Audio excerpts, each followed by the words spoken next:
কি গো মা, এই ওয়েদারে কি রান্না বান্না করেছো? আর আজকে ওয়েদার তো একদমই সকাল থেকে আজকে বৃষ্টি হচ্ছে এখানে। আর এই যে রিত চলে এসছে। রিত যাও এখন এখান থেকে। গান শুনে যাও, নাচবে যাও। না বাবা, না বাবা, যাও। যাও যাও যাও। কি কি করেছো দেখাবে তো নাকি? হ্যাঁ, দেখি। সারাদিন বৃষ্টি পড়ছে, আশা করি তোমাদের সব জায়গাতেই বৃষ্টি হচ্ছে আজকে, হবে তো বলেই ছিল। দেখিয়ে দাও কি কি করেছো। ভাত। আচ্ছা, আর নিত্যদিনের ভাত। আর দেখা এই যে মাছের তেল ছিল, পেঁয়াজ দিয়ে তেলটা। তুমি যে বলে ইয়ে দিয়ে বেগুন দিয়ে করবে তেল চচ্চড়ি, এই ইয়েতে ভালো লাগে না খেতে। ভালো লাগবে না ওয়েদারের জন্য। ভালো লাগবে না, এই জন্য একটু পেঁয়াজ দিয়ে ভেজেছি। খাবার সময় লঙ্কা নিয়ে নেবো।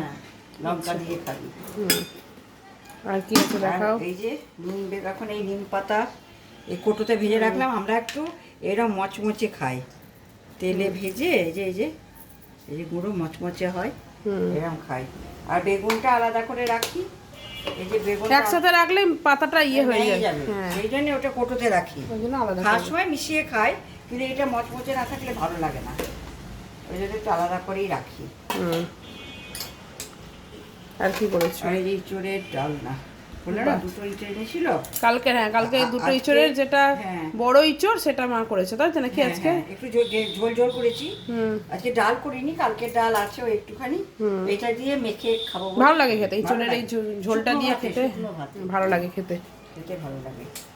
আর কি করেছো দেখো। আর এই যে মাছের কালিয়ার মতো করেছি, কাতলা মাছের মাথাটা বিশাল। নাতনি মাথা খেতে খুব ভালো। তুমি যে বলে ইয়ে করবো, মাছের টক করবো বললে, মাথাটা দেখে। এই ওয়েদারে টক খেতিস না, তোরাই খেতিস না।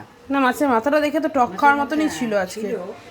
এরাই খেতে ভালোবাসে মাছের মাথাটা। বললাম তাহলে ঝোলে ইয়েতেই দিই, ঝোল করে দিয়েছো ওই জন্য। আলু দিয়েছো নাকি? না, আলু দিইনি। ও আচ্ছা, কালিয়া মতন করেছো। হ্যাঁ, কালিয়া মতো করেছি। আচ্ছা, ওরা খাবে বলে আরো করলাম। ঠিক আছে, ভালোই করেছো, ভালোই মেনু তো আছে আজকে। এই ওয়েদারে তো চাটনি খাবিও না, এইটাই খাবে আজকে রাত্রে। আজকে ওয়েদারে স্পেশাল রাত্রে আজকে আমাদের মেনু তোমরা জানো, আশা করি সবাই। আমাদের বৃষ্টি পড়লেই কি হয় সেটাই আজকে আমাদের রাত্রে হবে। সকাল থেকে যেই বৃষ্টি শুরু হয়েছে অমনি মায়ের ডিসিশন না হয়ে গেছে রাত্রেবেলাতে তাহলে খিচুড়ি করা হবে। তাই করো, ভালো লাগছে না। ঠিক আছে, চলো দেখিয়ে দিলাম আজকে লাঞ্চের মেনু।